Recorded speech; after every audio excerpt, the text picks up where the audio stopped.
Good afternoon, ladies and gentlemen. Good afternoon, ladies and gentlemen. I'd like to respectfully welcome you all, and I'd like to especially welcome His Excellency JD Vance, Vice President of the 50th Vice President of the United States of America, at this press conference on the occasion of his visit to Hungary. I'd like to welcome Prime Minister Viktor Orban, Hungarian and American delegation members. I'd like to ask Prime Minister Viktor Orban to deliver his statement. Good afternoon, ladies and gentlemen. If you'll allow me, I'm going to speak in my mother tongue, Hungarian. I'd like to respectfully and cordially welcome Vice President Vance in Hungary.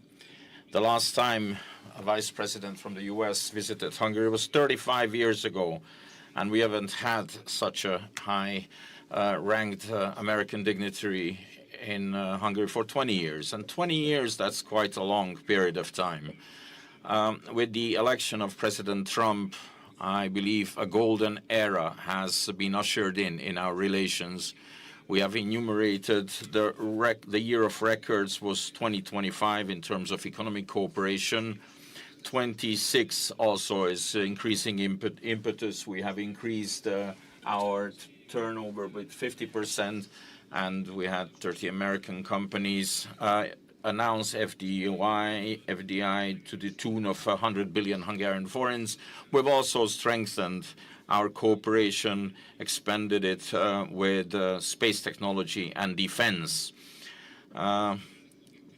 We owe gratitude to President Trump and Vice President Vance for standing by Hungary during the past years. The United States of America is the strongest country in the world, and I am happy to say that they are our allies today. The peace and the security of Hungary, therefore, is guaranteed. Ladies and gentlemen, we also discussed the fact that Europe is heading towards one of the worst energy crises of all times. We are seeing drastic price hikes, and if we do not take measures on time, we are going to see a shortage of energy, oil, and gas. And in this situation, it is especially important that we have the energy cooperation between the US and Hungary, without which we would not be able to guarantee the energy needs of Hungary, and we could not cap our utility prices. We have talked about the United States' efforts to achieve peace. Hungary has always supported the US and President Trump personally in this peace effort. We've been living in the shadows of a war for 4 years now, and we are convinced that if President Trump were the president in 2022, there would not be a war now. It would not have started. And if the Europeans, especially Brussels, would not be blocking the peace efforts of the president, peace would prevail, would have been reinstated in Ukraine for a long time already. I've also explained to the vice president that Hungary is experiencing a very, very harsh and very open interference by foreign security services into our elections. This is why we especially welcome the decisions of the President of the United States of America, with which he has closed the financial taps that supported interference into the elections of other countries. I've been waiting for a long time for this meeting, and I'm very grateful that we met today. I am grateful that we were able to discuss with the Vice President the pressing issues, the great issues of Western civilization. I am not sharing any secret when I say that there is a continuous discussion between us, an exchange of experiences related to government work, especially in 4 areas. 1, migration. Number 2, gender ideology. Number 3, family policy. And number 4, global security. Because in these fields, Hungary has amassed substantial experiences and quite an extended network of contacts in Eastern Europe and the Balkans. And as a result of our discussions today, we have agreed that it is in the interest of both parties to continue this cooperation, and that the strategic cooperation between the 2 countries is going to be continuous and will be continued. Thank you very much for honoring us with your presence, for coming to Hungary. Miniszterelnök úr, köszönöm szépen. Prime Minister, thank you very much. And now I ask JD Vance to deliver his statement. Well, thank you, Prime Minister, first of all, and thanks to the people of Hungary for welcoming me. This is a beautiful city, a city that I've been to once before on a personal trip probably 5 or 6 years ago. And I remember the first time that I came to this beautiful country, my wife was about 20 weeks pregnant with our second child. And now we've come back to Budapest, and my wife is 20 weeks pregnant with our 4th child. So there's an interesting way in which our trips to Hungary have rhymed. I also want to thank the President of the United States, who, of course, is a dear friend of Prime Minister Orban and a very strident supporter of Prime Minister Orban, because together, the President of the United States and the Prime Minister of Hungary have been able to do amazing things. And we're here because we want to celebrate those amazing things. We want to build upon those amazing things. And, of course, I want to help as much as I possibly can the Prime Minister as he faces this election season, which I believe is happening in just about a week, the election to elect the next Prime Minister of Hungary. Now, I don't expect, of course, the people of Hungary to listen to the Vice President of the United States. That's not primarily why I'm here. But I did want to send a signal to everybody, particularly the bureaucrats in Brussels who have done everything that they can to hold down the people of Hungary because they don't like the leader who has actually stood up for the people of Hungary. And I think it's important to say that.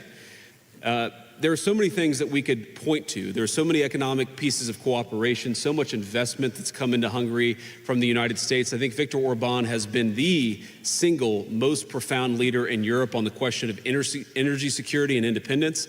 It is funny to watch prime ministers and leaders in some of the Western European capitals talk about the energy crisis when, frankly, they should have been following the policies of Viktor Orban in Hungary. And if they had, the energy crisis that they're experiencing would be a lot less bad, because what's going on in Hungary right now is that while, yes, energy prices are elevated, they're far less elevated here than they are almost anywhere else in Europe. And that's because of the leadership of the man who's standing next to me. And I think that leadership can provide a model to the continent. We want Europe to be successful. We want European families to be able to afford to heat their homes and to build great things. We want Europe to be energy independent and even energy dominant, but it's not going to be energy secure if it continues to follow the failed policies of the past. And so I think Viktor has been a great example in charting a course that could lead to a better, more prosperous, and more energy secure Europe. There's a lot of other cooperation in technology and artificial intelligence and manufacturing. There are so many ways in which the United States and Hungary have been great economic partners, and that partnership has really accelerated over the past couple of years under President Trump's leadership. But ladies and gentlemen, I'm not here primarily, Viktor, because of the economic cooperation between our countries. I'm here because of the moral cooperation between our 2 countries. Because what the United States and Hungary together represent under Viktor's leadership and under President Trump's leadership is the defense of Western civilization. the defense of the idea that children should be able to go to school and get educated and not indoctrinated, the defense of the idea that European and American families should be able to transport themselves and be able to afford to heat and cool their homes, the defense of the idea that we are founded on a certain Christian civilization and Christian values that animate everything from freedom of speech to rule of law to respect for minority rights and protection of the vulnerable. There is so much that unites the United States and Hungary, and unfortunately, there have been too few people who have been willing to stand up for the values of Western civilization. Viktor Orban is the rare exception that has unfortunately proved the rule. That's one of the reasons why I'm here. I'm here because Viktor is a statesman, and we have seen so much talk in European capitals about the need to end the war in Russia and Ukraine, and we certainly agree with it. The war would have never started if President Trump had been president 4 years ago, but now that it has started, probably the two leaders who have done the most to actually end that destructive conflict have been Donald J. Trump and Viktor Orban in Hungary, and they've done it through diplomacy, through talking to people, through trying to understand what the Ukrainians and the Russians need to end the war. We're going to continue to participate in that process, but I think that it is a testament to the people of Hungary that you're a country of 10 million people, but I'm telling you, I've sat in all the rooms and I've been on all the phone calls. Your leadership has been a far, far more important and constructive partner for peace than almost anyone anywhere else in the world, and that is a great testament, I think, to the wisdom and the courage of the people of Hungary. And then finally, I just want to say something, one final observation about this election. What has happened in this country, what has happened in the midst of this election campaign is one of the worst examples of foreign election interference that I've ever seen or ever even read about. The bureaucrats in Brussels have tried to destroy the economy of Hungary. They have tried to make Hungary less energy independent. They have tried to drive up costs for Hungarian consumers, and they've done it all because they hate this guy. But I think that what the people of Hungary, what I would encourage them to do is ask themselves the question, not who's pro or anti-Europe, not who's pro or anti the United States of America, but who is pro you, who is pro the people of Hungary. In my experience, I've seen a guy who has ferociously advocated for the interests of Hungary. I'm here to help him in this campaign cycle, and yet when I sat down with Viktor, we didn't talk about politics. We talked about Here are 5 things that we need, that the Hungarian people need from the United States in order to further our partnership and in order to achieve prosperity. That's the kind of leadership that is needed. And on everything from digital censorship, why are bureaucrats in Brussels telling social media companies what information they're giving to Hungarian voters? I think the voters of Hungary are adults. They are sovereign in their own country, and they should be able to look at whatever information they would like to about the election without somebody in a faraway capital treating them like children. Sovereignty, democracy are fundamentally about the people choosing. And part of the reason why we're here, and part of the reason why the President of the United States sent me here, is because that we think the amount of interference that's come from the bureaucracy in Brussels has been truly disgraceful. I won't tell the people of Hungary how to vote. I would encourage the bureaucrats in Brussels to do the exact same thing. So, Viktor, thank you, and it's good to see you. Thank you very much. We'll take a couple of questions. Do you want to? Thank you, Mr. Vice President. Yes. We have time for a couple of questions. The first two goes to the Hungarian side, and then the floor is yours, Mr. Vice President. Az első kérdést a... So the first question goes to Hungarian television. Csaba jó.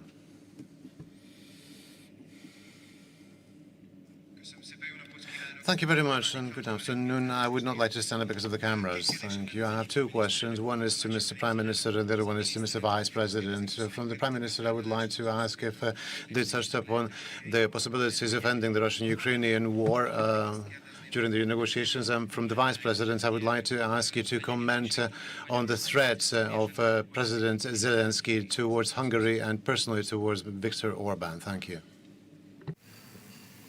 Okay. We did touch upon the Russian-Ukrainian war, which is a painful subject. We're talking about a war waged between 2 Christian countries.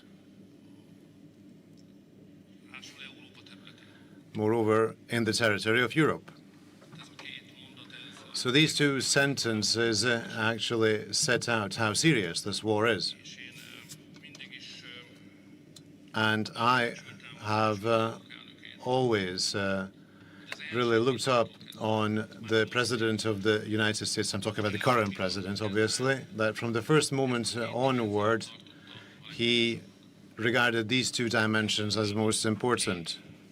In Europe, two Orthodox, deeply Christian countries are waging a war where tens and hundreds of thousands of people die and become injured for life. This is so terrible that you have to stop it at all costs. And since the United States, prior to President Trump, was in favor of this war, for us, the current position of the United States is indeed very valuable because it is fundamentally pro-peace. So if a Hungarian and a U.S. politician meet, they cannot avoid talking about the Russian-Ukrainian war. Moreover, this war is being waged in the neighborhood of Hungary.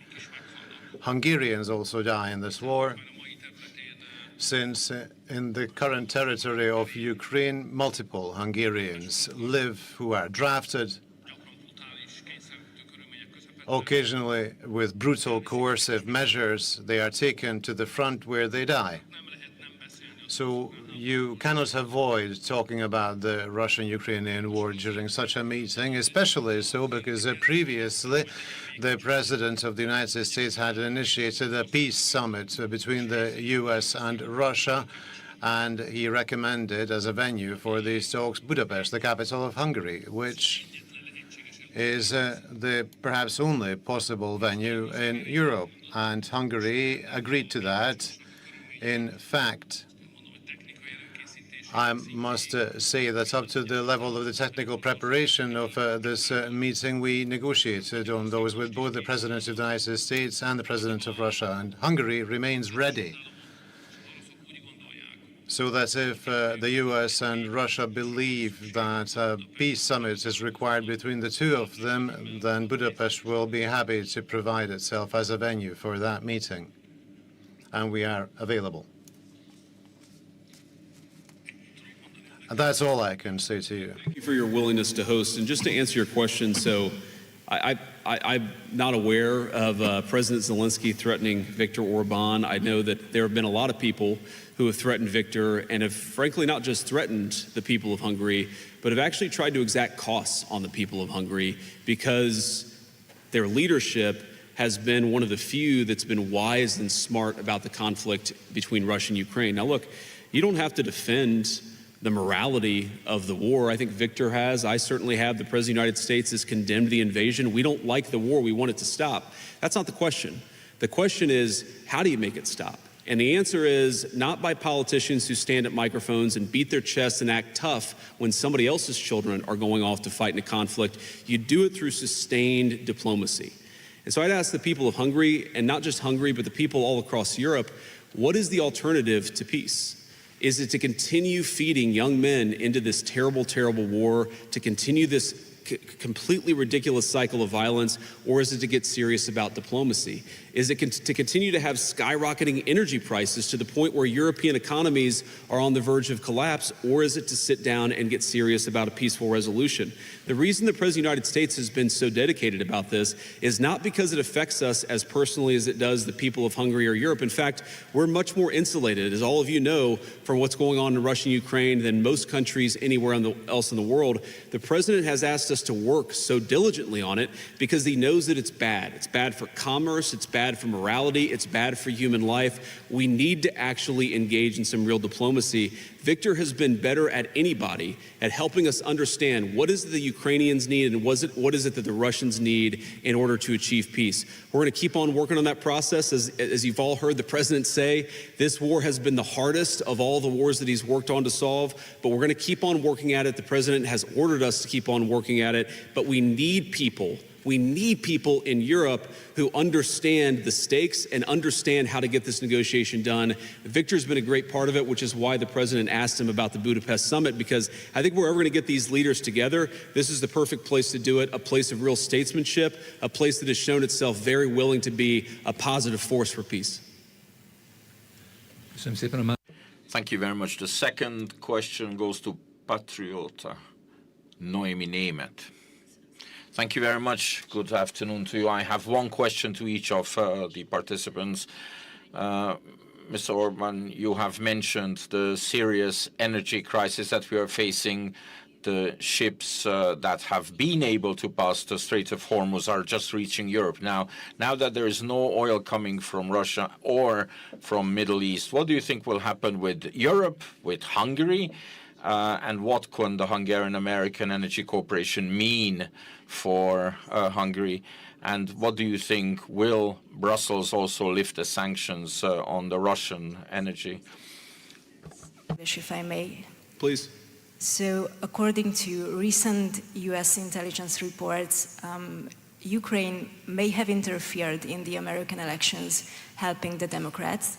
It has also come to light that the Ukrainian intelligence treats Hungary as an operational zone as well. What kind of political motivation could be behind Ukraine targeting conservative, patriotic political forces both in the United States and in Hungary? Thank you very much.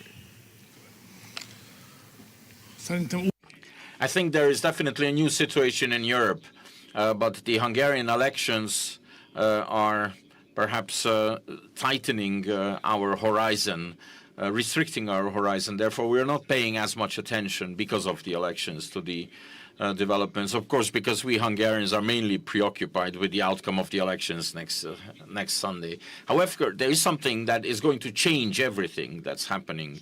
The thing is that the strategy that the Europeans have followed to support Ukrainians so far has ended, has failed. This strategy has failed.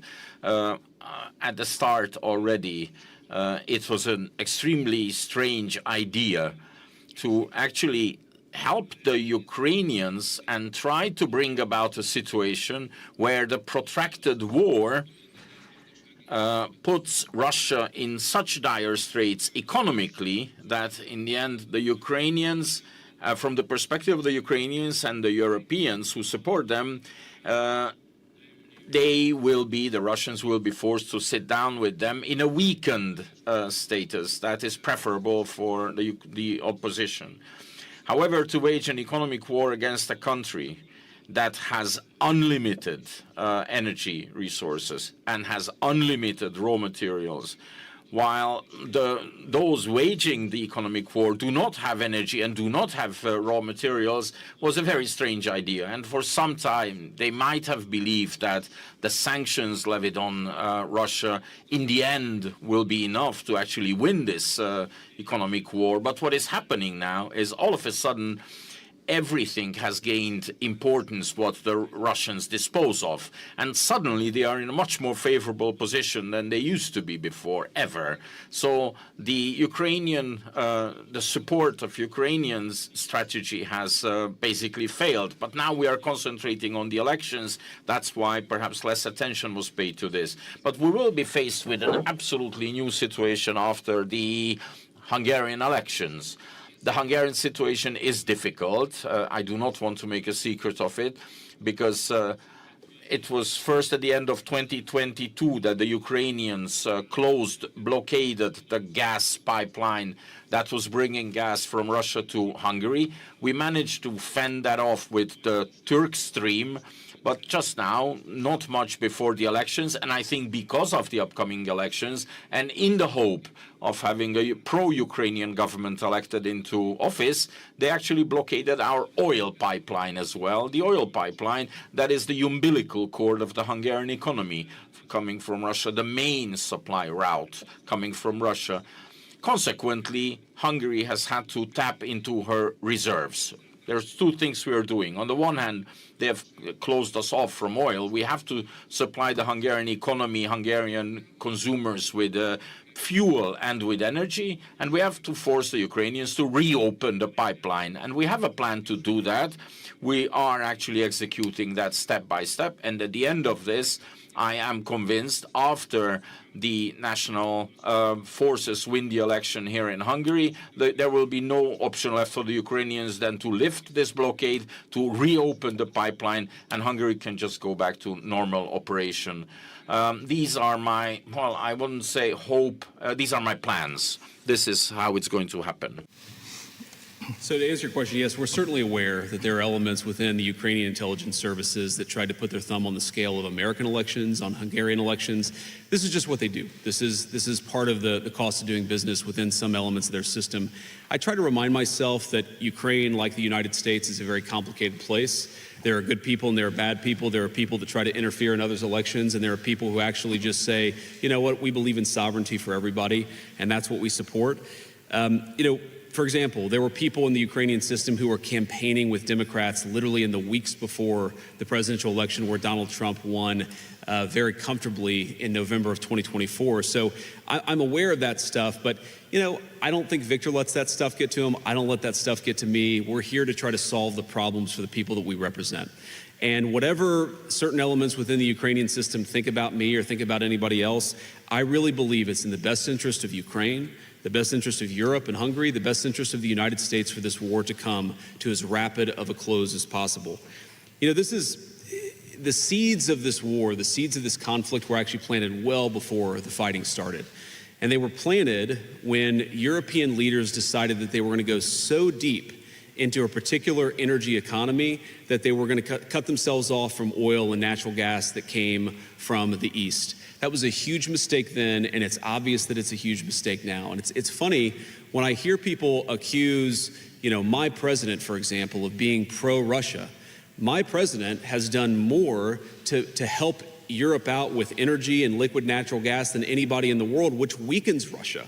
Because we would love our allies and our friends to pursue smart energy policies so their consumers can pay less money, but also when, God forbid, there's a conflict, they can rely on us rather than another country for the energy that they need. So it's so funny to me that very often the very people who accuse this or that leader of being pro-Russia are the very people who created an energy-weak economy in Europe to begin with, and that has done more than anything to make Ukraine weak and Russia strong. We just want the killing to stop. We want to get back to commerce. We recognize there's a lot of difficult issues, but the way to solve those issues is to talk to one another and to actually engage in the hard work of diplomacy. And Mr. Vice President, 2 questions. It's your call, please. Sure. So I want to call on a couple members of my pool because they traveled all night and are here with us. So let's start with Natalie at the Washington Post. Thank you, Mr. Vice President. The clock is ticking to tonight when the deadline looms for avoiding bombing infrastructure in Iran to the Stone Ages, as the President has said. Do you have any new information to believe that a deal can be reached by then? And secondly, there's been some rhetoric from this administration, your administration, about this war, God supporting the United States in this war and the strikes against Iran being part of God's will. Do you agree with that? And what do you make of the idea that God is on the side of the U.S. in these strikes? Well, so you asked if there's new information, and I don't, unless I have a text message from Steve. Well, I do have a text message from Steve Witkoff. Wouldn't you like to know the subject of this message? But no, I need to read it first before I talk about it. But here's what time is it in the United States right now? Okay, that makes sense. All right. Okay, so Natalie, on this question of the deal, I really think there are 2 pathways. The President's been very clear about this. There are 2 pathways that this thing is ultimately going to end. First of all, the United States has largely accomplished its military objectives. There are still some things that we'd like to do, for example, on Iranian ability to manufacture weapons that we'd like to do a little bit more work on militarily. But fundamentally, the military objectives of the United States have been completed. So that means, as the President has said, very shortly this war is going to conclude. And I think the nature of the conclusion is ultimately up to the Iranians. I think there really are 2 pathways, and I'm oversimplifying this a little bit, but I think pathway 1 is where the Iranians decide they're going to be a normal country. They're not going to fund terrorism anymore. They're going to be part of the world system of commerce and exchange, and that's going to mean much better things for them economically. It's going to mean better things for the peace and safety of the world. It's going to mean a lot of good things for a lot of people all over the planet. That's option A. Okay? Option B is if the Iranians don't come to the table and they stay committed to terrorism, to terrorizing their neighbors, not just Israel, but of course their Arab neighbors too, then the economic situation in Iran is going to continue to be very, very bad, and frankly, it will probably get worse. And so what the president has asked his entire team to do, particularly Steve Witkoff and Jared Kushner, is to figure out what are the contours of a potential deal. What are they willing to do? Because militarily, it frankly doesn't matter one way or the other to us. It's fundamentally a question of what does this look like afterwards, and that has been what the negotiations have been focused on. And the president's also been very clear that while the Iranians are trying to exact as much economic cost through the Straits of Hormuz, the United States has the ability to extract much greater economic costs on Iran than Iran has on an ability to extract costs on us or on our friends in the world. So I hope that they're smart. The president has set a deadline for about 12 hours from now in the United States. We're going to find out, but there's going to be a lot of negotiation between now and then, and I'm hopeful that it gets to a good resolution. You know, the second question you asked about, you know, is God on our side? Is God on, you know, whose side? I think my attitude towards military conflict has always been to pray that we're on God's side. And my own view is that we're doing this for the right reasons. We're doing this because we don't want a regime that has committed acts of terrorism to have it the world's most dangerous weapon, because that would mean a lot of innocent people dead. I certainly hope that God agrees with the decision that Iran shouldn't have a nuclear weapon, but I'll keep praying about it. And if he gives me a good answer, you'll be the first to know, Natalie. Next question. Let's see, I think we have Reuters and AP. Let's do Reuters. Okay, good. I checked my earpiece to see if somebody in my staff would tell me who I should call on, but nobody answered. This is just Hungarian, so go ahead. Thank you, Mr. Vice President. This is Sumeyra Pamuk from Reuters. I have a couple of questions. I do think you have to read that text because we have reporting that the United States is striking some targets in Karg Island. You did say that the military objectives of this war have been achieved. So could you help us understand why the president is still threatening to attack every bridge and every power plant in Iran? You also said that this will wrap up soon, but yesterday in his press conference, when he was asked about a timeline, he did not give a specific timeline, and he had said 4 to 6 weeks, and we're now in week 6. Do you have a specific timeline? Excuse me, these are spontaneous questions. That's a lot of questions. Okay, I'll stop. I mean, the Hungary question is this. If Prime Minister Orban loses, does the United States commit to working with the new leader? Will you have a golden age relationship with the new leader? Thank you so much. Well, of course, we're going to work with whoever wins the Hungarian election because we love the people of Hungary and it's an important relationship. But Viktor Orban is going to win the next election in Hungary, so I feel very confident about that and about our continued positive relationship. Victor, is that right? That's the plan. Okay, all right. So you asked about Karg Island. You know, my understanding, you know, having talked to Pete and General Kane about this, is that we were going to strike some military targets on Karg Island. I believe we have done so. The president's deadline has been followed by us and everybody else, and he said very clearly, we're not going to strike energy and infrastructure targets until the Iranians either make a proposal that we can get behind or don't make a proposal, but he's given them until Tuesday at 8 o'clock. So I don't think the news in Karg Island represents a change in strategy or represents any change from the President of the United States. He continues to say the deadline is 8 o'clock. And the deadline is for what? Fundamentally, what Iran is trying to do, because they've been defeated militarily, is they're trying to extract as much economic pain on the world as possible. And the President of the United States is a man who recognizes leverage, that if the Iranians want to exact a certain amount of pain, the United States has the ability to exact much, much greater pain. The President doesn't want to do that. I don't want to do that. That's why we're negotiating so aggressively. But fundamentally, the ball is in the Iranians' court. Now, I think the president has talked about this. One thing I will say is that the Iranians were not the fastest negotiators before the war started. and they are certainly not the fastest negotiators now. So we recognize there's some delay sometimes in transmitting messages from one person to another, but we feel confident that we can get a response, whether it's positive or negative. We're going to get a response from the Iranians by 8 o'clock tonight. I hope they make the right response, because what we really want is we want a world where oil and gas is flowing freely, where people can afford to heat their homes and cool their homes, where people can afford to transport themselves to work. That's not going to happen if the Iranians are engaged in acts of economic terrorism. So they've got to know we've got tools in our toolkit that we so far haven't decided to use. The President of the United States can decide to use them, and he will decide to use them if the Iranians don't change their course of conduct. I think that's it. Mr. Vice President, miniszterelnök úr, köszönöm szépen. Thank you very much, Mr. Prime Minister, Mr. Vice President. So that concludes our press conference. Thank you very much for being with us, and goodbye.